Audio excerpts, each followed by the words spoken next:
அன்பின் வழி சிறுகதை. ஆசிரியர் நாமகிரி அவர்கள். பாலுசாமி வாசல் திண்ணையில் சாய்ந்து கொண்டு ஏதோ யோசனையில் ஆழ்ந்திருந்தார். அவரது வயோதிக தமக்கை விதவையாகி அவருக்கு சுமையாக எந்த நேரமும் அவரிடம் வர தயாராக இருந்தாள். அப்படி நேரிட்டால் அது தன் மனைவிக்கு தீராத தலைவலியாக இருக்குமே என்பதுதான் அவரது கவலை. தம் மனைவியிடத்தில் அவருக்கு அலாதி அன்பும் மதிப்பும் உண்டு. அவள் செக்கு மாடு போல உழைத்து குடித்தனத்தை வெகு செட்டாக நடத்தி வருவதால் தான் தம்மிடம் சொற்ப ஐஸ்வர்யம் சேர்ந்து உள்ளது என்ற தீவிர நம்பிக்கை கொண்டு இருந்தார். அந்த அளவுக்கு அவளிடம் அவருக்கு நன்றி உணர்ச்சி அபாரமாக இருந்தது. அதனால் அவர் ஒருபோதும் அவளுடைய சொல்லுக்கு எதிர் சொல்லவே மாட்டார். இயற்கையிலேயே கணவன் மனைவி இருவரும் உள்ளுக்குள் மகா கருமிகளாக இருந்தும் மேலுக்கு கம்பீரமாக நடந்து கொள்ளும் அசாத்திய சாமர்த்தியம் பெற்றவர்கள். இதன் பயனாக அவர்களது மூத்த பிள்ளை ராஜத்துக்கு நல்ல சம்பந்தம் கிடைத்தது. பணக்கார எடுத்த பெண்ணான ராதையை கல்யாணம் செய்து வைக்க முடிந்தது. அந்த பெண் ஏராளமான சீர்வரிசைகள் கொண்டு வந்து இருந்தாள். குணத்திலும் அவள் பெரிய வீட்டு பெண்ணுக்கு ஒப்பாகவே இருந்தாள். ஆமாம், சிறிதும் அகம்பாவம் இன்றி காலையிலிருந்து மாலை வரையிலும் தன் மாமியாரை போலவே வேலை செய்வாள். ஒரு நாள் கூட அவள் முகம் கோணியது கிடையாது. தப்பி தவறி கூட தன் பெற்றோர்களிடம் புகுந்த வீட்டாரை பற்றி எந்தவித குறையும் சொல்லிக் கொண்டது இல்லை. ராதையின் பெற்றோரும் மிகவும் உயர்ந்த குணம் படைத்தவர்கள். ராதையின் விவாகத்துக்கு பிறகு அவளுடைய புருஷன் வீட்டு உண்மை நிலை அவர்களுக்கு தெரிந்துவிட்டது. ஆனால் அதை பற்றி மகளை கேட்டு நச்சரிக்காமல் அவள் முகம் கோணாமல் இருக்க சதா ஏதேனும் அனுப்பி கொண்டே இருந்தனர். நெல்லாய் வரம், புளியாய் வரம், துவரையாய் வரம், இப்படி அவர்கள் பண்ணையில் விளைந்த பொருட்கள் யாவும் வரும். இந்த விதம் ராதை பாலுசாமி வீட்டு மகாலட்சுமியாக இருந்தாள். இது மட்டுமன்றி ராதையின் பெற்றோர்கள் வெகு கஷ்டப்பட்டு ராதையின் புருஷன் ராஜத்துக்கு ஐதராபாத்தில் ஒரு வேலை தேடி கொடுக்கவும் செய்தனர். பாலுசாமிக்கும் அவர் மனைவி ரத்தினம்மாளுக்கும் தங்கள் மகன் தூரதேசம் போவது அவ்வளவாக பிடிக்கவில்லை. ஆயினும் ஒரு வேலை கிடைக்கிறதே என மகிழ்ந்து முதலில் ராஜத்தை மாத்திரம் அனுப்பி வைத்தனர். ராதை அவர்களிடமே இருந்தாள். தூர தேசத்தில் அவசரப்பட்டு கொண்டு சிறு பெண் முதலில் போக வேண்டாம் என்று சாக்கு போக்கு சொல்லி வந்தனர். இப்படி பாலுசாமிக்கு தன் தமக்கையை பற்றிய கவலையோடு தன் மகன் தூர தேசத்தில் சௌக்கியமாக இருக்க வேண்டுமே என்ற கவலையும் சேர்ந்து கொண்டு அவரை வாட்டி வந்தது. ஒரு நாள் தந்தி சேவகன் வந்து, சார் தந்தி என்று குரல் கொடுத்ததும் பாலுசாமி திடுக்கிட்டார். பயத்தால் அவர் முகம் வெளுத்து விட்டது. கைகள் நடுங்கி தந்தியை பிரித்து படித்தார். அனந்தன் மாமா நிலைமை வெகு அபாயம், உடனே புறப்பட்டு வரவும் சங்கு என்று இருந்தது. இதை படித்த பின்புதான் அவருக்கு தாம் சுய நினைவு வந்தது.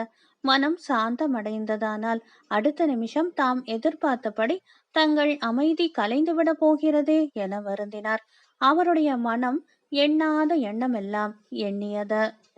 இவைகளை அவர் மனைவி உள்ளே இருந்தபடியாக கவனித்துக் கொண்டு இருந்தாள். பாலுசாமி அவளை நெருங்கி விஷயம் சொல்லும் முன்னரே அவள் தந்தி விஷயம் என்ன என்பதை ஊகமாக தெரிந்து கொண்டிருந்தாள். அடியே, நம் மன அமைதி போயிற்று. அனந்தன் சாக போகிறானாம். பொன்னம்மா இங்கே வந்து கொண்டு இருக்கிறாள் என்று அவர் கேலியாக சொன்னார். ரத்தினம்மாளும், ஆஹா, வேஷாய் வரட்டுமே, காமரா உள்ளில் அக்கா அமரட்டும், அக்காள் கடாச்சம் நமக்கு கிட்டுகிறது, அவ்வளவுதானே என்றாள். ஆனால் ஒரு நொடி பொழுதில் பாலுசாமியின் மனம் ஏனோ தூய்மை பெற்று தமக்கை அவளுடைய நல்ல நாட்களில் தங்களுக்கு செய்துள்ள உதவிகளை எல்லாம் நினைவுபடுத்தி கொண்டது.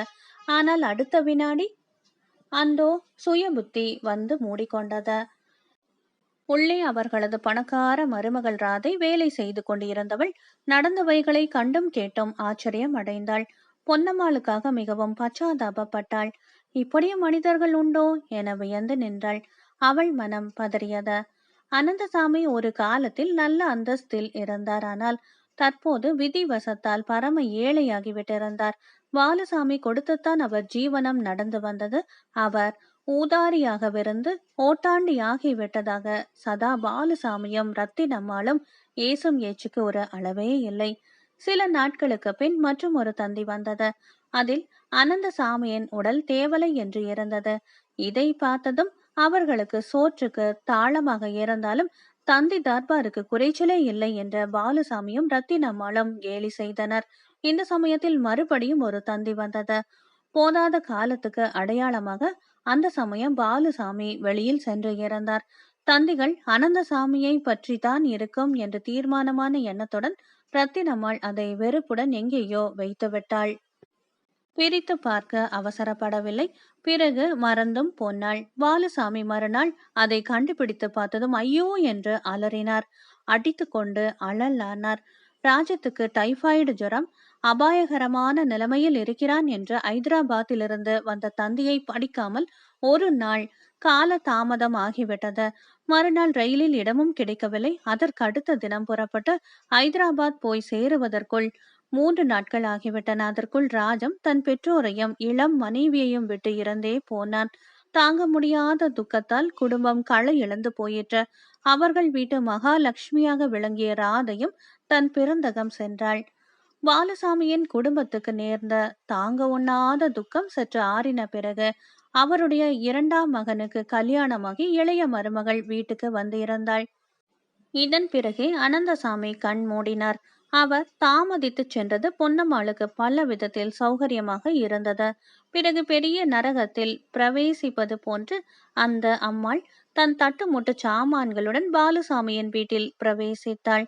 ஆரம்பத்தில் அவளை ஆச்சரியப்படும்படி விஷயங்கள் சௌகரியமாக இருப்பது போலப்பட்டன. பொன்னம்மாள் தானே சமையலில் புகுந்து ருசியாக சமைப்பாள். பாலுசாமியும் குழந்தைகளும் சாப்பிடுகையில் இவளையும் சாப்பிட கூப்பிடுவார்கள். பகல் சாப்பாடு முடிந்து சற்று இளைப்பாறிய பின் மறுபடியும் பொன்னம்மாள் ருசியாக சிற்றுண்டி தயாரிப்பாள். குழந்தைகளுக்கு கொடுத்து தானும் சாப்பிடுவாள். அதன் பிறகு உள்ள வேலைகளை பாமா பார்த்து கொள்வாள். ரத்தினம்மாள் அவளிடம் முகம் கொடுத்து அன்புடன் பேசாவிடனும் தொல்லை கொடுக்காமல் இருக்கிறாள் என்று தோன்றியது. இந்த அமைதி வெகு நாட்கள் நீடிக்கவில்லை. வர வர இன்று என்ன சமையல் என்று கேட்டால், ஆஹா, என்ன வேண்டுமானாலும் செய்யலாமே, பாயாசம், பரமான்னம், 10 வித காய்கறிகள் எல்லாமே செய்யலாம் என குத்தலாக பதில் வரும். சூதுவாத அற்ற பொன்னம்மாள் ஒரு நாள் அந்த வார்த்தையை உண்மை என்று நம்பி பெரிய விருந்து தயாரித்து விட்டு பட்ட அவமானம் சொல்ல தரமல்ல. குழந்தைகள் சிற்றுண்டி நேரத்தில் பொன்னம்மாளை சுற்றி வருவார்கள். என்ன பலகாரம் செய்வது என்றால், என்ன வேண்டுமானாலும் செய்யலாமே, வயிற்றை வண்ணான் தாளியாக்கி கொண்டே போனால் அதை நிரப்ப சுமையைத்தான் காணோம் என்று பதில் வரும். சமையல் சுறுசுறுப்பாக நடந்து கொண்டிருக்கும். ரத்தினம்மாள் திடும் பிரவேசமாக வருவாள். எதுக்கு இவ்வளவு பருப்பு, எதுக்கு இவ்வளவு எண்ணெய் என்று ஏதேதோ கேட்ட வண்ணம் கடுகு டப்பா, மிளகு டப்பா இவைகளையெல்லாம் திறந்து ஏதோ செய்து என்னமோ நோட்டம் பார்ப்பாள். இது என்ன பிள்ளை இல்லாத வீடா, எல்லோருமே ஓட்டாண்டியாக முடியுமா என்பாள். வர வர சாமான்களை எல்லாம் பூட்டி வைத்து கொண்டு அவ்வப்பொழுது வேண்டிய அளவு எடுத்து தருவாள். பணக்கார நண்பர்களிடம் வீட்டில் சமையல்காரி வைத்து இருப்பதாக சமய சந்தர்ப்பத்துக்கேற்றபடி சொல்லிக் கொள்வாள். கொல்லையில் விட்ட காய்கறிகளையும் அளந்து தரப்பட்ட சாமான்களையும் கொண்டு சமையல் செய்தால் அது 4 பேருக்குத்தான் காணும். குழந்தைகள் முதல் பந்தியில் அடித்து பிடித்து இருப்பதையெல்லாம் ஒரு கை பார்த்துவிடும். பிற்பாடு ஜலம் சேர்த்து நிறவ வேண்டியதுதான். கடைசியில் சாப்பிடுகிறவர்களுக்கு அநேகமாக சோறும் தண்ணீரும் தான் மிஞ்சும்.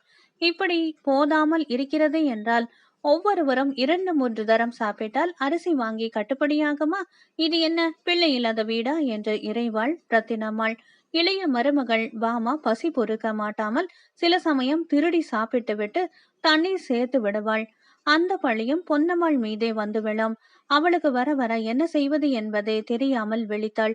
சமீப காலம் வரையிலும் சிறுமை என்பது என்னவென்றே அறிந்து இராத பொன்னம்மாளுக்கு வர வர ஒருவேளை காப்பி கிடைப்பது கூட அதிசயமாகிவிட்டது. தலைக்கு சொட்டு எண்ணெய் அகப்படாது. எல்லாம் பூட்டியும் ஒளித்தும் வைக்கப்பட்டு இருக்கும். வெந்நீரில் ஸ்நானம் செய்தால் தான் பொன்னம்மாளுக்கு உடம்பு வலி தீருமானால் வெந்நீர் கிடைக்காது. இதற்கு பொன்னம்மாள் ஒரு யோசனை செய்தாள்.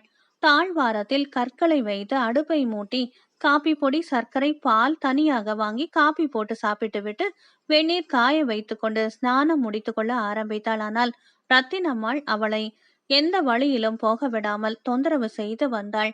புலக்கடையிலே பெரிய தென்னந்தோப்பு உண்டு.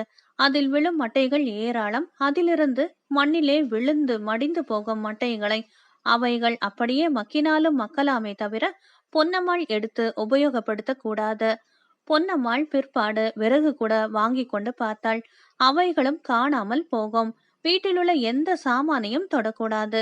வாங்கி வைத்து கொண்டாலும் திருட்டு போய்விடும். இப்படி விவகாரங்கள் பொன்னம்மாள் சகிக்க முடியாத அளவுக்கு மேல் போய்விட்டன. இப்பொழுதெல்லாம் புலி சிங்கம் வாழும் அடர்ந்த காட்டில் வாழ்வதை போன்றதொரு உணர்ச்சி அவளுக்கு உண்டாகத் தொடங்கியது. அந்த ஊரிலே பொன்னம்மாளுக்கு அனுதாபிகள் இல்லாமல் இல்லையானால் அவர்கள் அவளுக்கு உதவி செய்ய பயந்து சும்மா இருந்தனர். பாலுசாமியிடமும் ரத்தினம்மாளிடமும் தகராறு வைத்துக் கொள்ள விரும்பாமல் இருந்ததே அதற்கு காரணம். ஒருவர் மாத்திரம் ஒரு நாள் அவளிடம், நீ ஏனம்மா இந்த வயதில் அரக்கர்களிடமிருந்து அவதிப்படுகிறாய்? பட்டணத்தில் போய் பிச்சை எடுத்தாவது பிழைக்கலாமே என்று தைரியமாக சொன்னார். அந்த ஆலோசனை அவளுக்கு சரியானதாக பட்டது. அதை காரியத்தில் நிறைவேற்றவும் தீர்மானித்தாள். ஒரு நாள் தம்பியிடம், ஏண்டா பாலு, நான் பட்டணத்துக்கு போய் தூர பந்துக்களை ஒரு தரம் பார்த்துவிட்டு வருகிறேன் என்றாள். பாலுசாமிக்கு அது விஷயம் சிறிதும் சிரத்தை இல்லாமல் இருந்தது. மறுபடியும் பொன்னம்மாள் தூண்டவே, போய் வா, பேஷா போய் வா, ஆனால் அங்கே போய் எல்லோரிடமும் பிதற்றிக் கொண்டு இராதே என்றார். சரி, ரயில் சார்ஜ் கொடுப்பாயா என்று கேட்டாள். பாலுசாமி பணம் என்றதும் கையை விரித்தார். பொன்னம்மாளின் மண்டை விறுவிறுவென்று வேலை செய்தது. சரையில் என்று உள்ளே சென்று தனது மூட்டை முடிச்சுக்களை எல்லாம் கட்ட ஆரம்பித்தாள். தனது தட்டுமுட்டு சாமான்களை திரட்டலானாள். ஆனால் அதற்குள் ரத்தினம்மாளுக்கு விஷயம் தெரிந்து போயிற்று. ஒரே ஆவேசமாக கிளம்பிவிட்டாள். எந்த சாமானையும் பொன்னம்மாள் தனது என்று தொட முடியாது என்றும், அப்படி ஏதாவது அவளது என்று இருந்திருந்தால் அது இதுவரையிலும் சாப்பிட்ட சாப்பாட்டுக்கு சரியாக போய்விட்டதாகவும் ஓவென்று கத்தத் தொடங்கிவிட்டாள். அவளது உத்தரவுப்படி அவளது பிள்ளைகள் திரட்டிய சாமான்கள் ஒவ்வொன்றும் ஒவ்வொரு சாமானாக இழுத்து கொண்டு போய்விட்டனர். பொன்னம்மாள் ஏதும் செய்வதற்கு இயலாதவளாகிவிட்டாள். மறுநாள் பொன்னம்மாள் தன்னிடம் அனுதாபத்துடன் இருந்த ஒரு இடையர் வகுப்பு பெண்ணிடம் சென்று தன் தாலியை அடகு வைத்து சிறிது பணம் பெற்றாள். பொன்னம்மாளின் துக்ககரமான முகத்தை கண்டதுமே அந்த அனுதாபம் மிகுந்த பெண், ஏனம்மா, நீங்கள் சாப்பிடக்கூட இல்லை போல இருக்கிறதே, சிறிது பாலாவது சாப்பிடுங்கள் என்று உபசரித்து அனுப்பினாள். பொன்னம்மாளுக்கு அவள்தான் தன் உற்ற உறவினள் போல தோன்றியது. பணத்தை கண்டதும் பாலுசாமி பொன்னம்மாளை ரயிலேற்றி விட்டார். பட்டணம் சேர்ந்ததும் பொன்னம்மாள் ஒவ்வொருவர் வீடாக தூர பந்துக்களிடமெல்லாம் சென்று யாசித்தாள். ஒருவரும் அவளுக்கு சாஸ்வதமான உதவி அளிக்க முன்வரவில்லை. சொற்ப உதவி செய்தும் ஆறுதல் சொல்லியும் அனுப்பிவிட்டார்கள். பொன்னம்மாளுக்கு ஆறுதல் சொல்லி போதுமானதாக இருந்தது. பிற்பாடு அவள் தான் எண்ணி வந்தபடி பாலுசாமியின் மூத்த மருமகள் ராதையின் இருப்பிடத்துக்கு சென்றாள். ராதையின் பெற்றோர் காலமாகிவிட்டு இருந்தனர். அவள் தன்னுடைய சகோதரர்களின் ஆதரவில் இருந்து வந்தாள். அவர்கள் பட்டணத்தின் பெருத்த தனவந்தர்களாக வாழ்ந்து வந்தனர். பொன்னம்மாள் பெரியதொரு மாளிகையின் முன்னால் நிற்கவே அங்கே நின்ற காவலாளிகள் அவளை, போ அம்மா, இங்கே என்ன வேலை என்று ஏசினர்.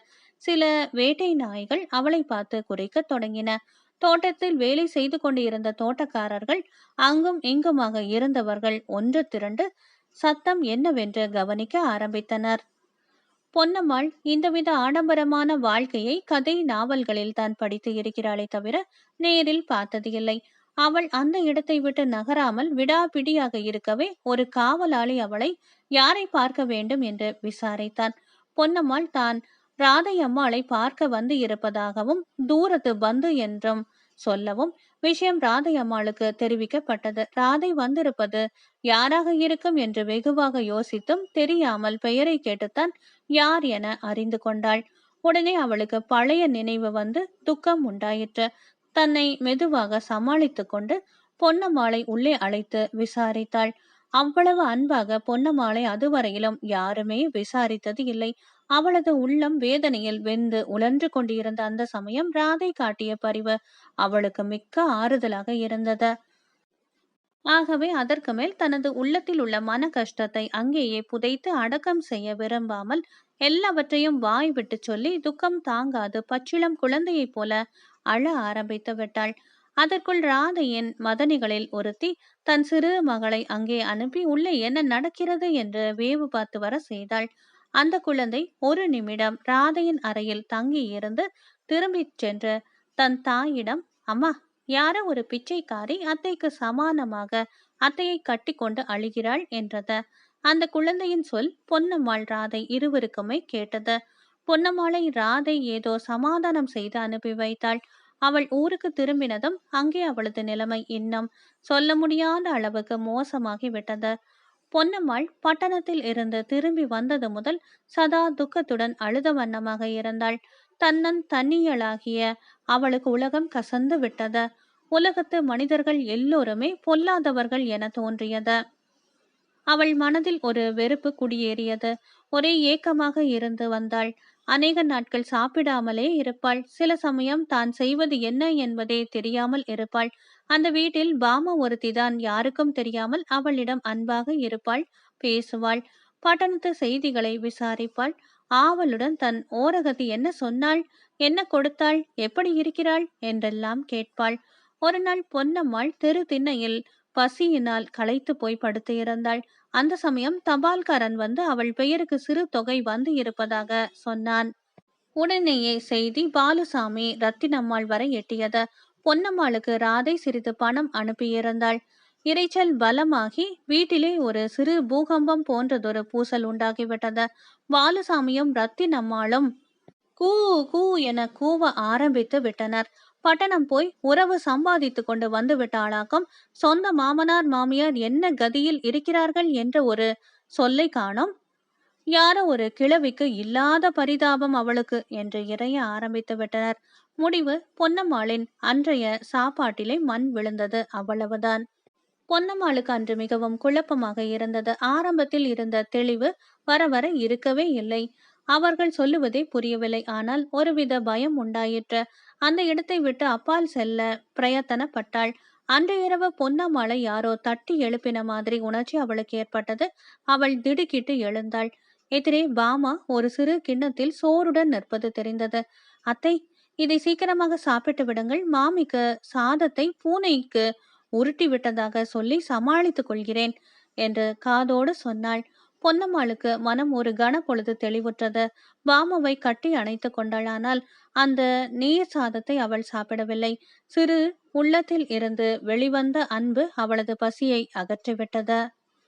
மறுநாள் பொன்னம்மாளின் மூளை குழம்பி போயிருந்தது. பாலுசாமியை அதிர்ச்சி அடைந்து விட்டார். இப்பொழுதெல்லாம் அவளை யாரும் துன்புறுத்துவது இல்லை. பாலுசாமியும் அன்பு காட்டலானார். அவரிடம் பயமின்றி ஊராரும் பொன்னம்மாளிடம் பிரியமாகவும் ஆதரவுடனும் இருக்கலானார்களானால் இனி அவளுக்கு என்ன தேவை? அவள்தான் முற்றம் துறந்த முனிவருக்கு ஒப்பாகி விட்டாளே. அவள் அடிக்கடி தபால் நிலையம் சென்று, ஏனையா, எனக்கு ஏதாவது பணம் வந்து இருக்கிறதா என்பாள். தபால் அதிபர் சில சமயங்களில் பொறுமையை இழந்து, அட ஏனம்மா, வேலையில வந்து உயிரை வாங்குகிறாய் என்று கோபிப்பார். ஆனால் பொன்னம்மாள் மெல்ல சிரித்து, வந்திருக்கும் பாரு என்பாள். ஆமாம், உன் பிள்ளையாண்டான் அனுப்பியிருக்கிறான் என்பார் அவர். ஆமாம் என்பாள் அவள். உண்மையில் அவளுக்கு ராதை இப்பொழுதெல்லாம் மாதா மாதம் ஏதாவது ஒரு சகாயம் செய்து வந்தாள். அதை பெற்றுக்கொள்ளும் அளவுக்கு பொன்னம்மாளுக்கு அறிவு இருந்ததானால் அதன் உபயோகம் என்ன என்பது அவளுக்கு மறந்து போய் விட்டது. அன்பானவர்களே, நாமகிரி அவர்கள் எழுதிய அன்பின் வழி சிறுகதை நிறைவு பெற்றது. நன்றி.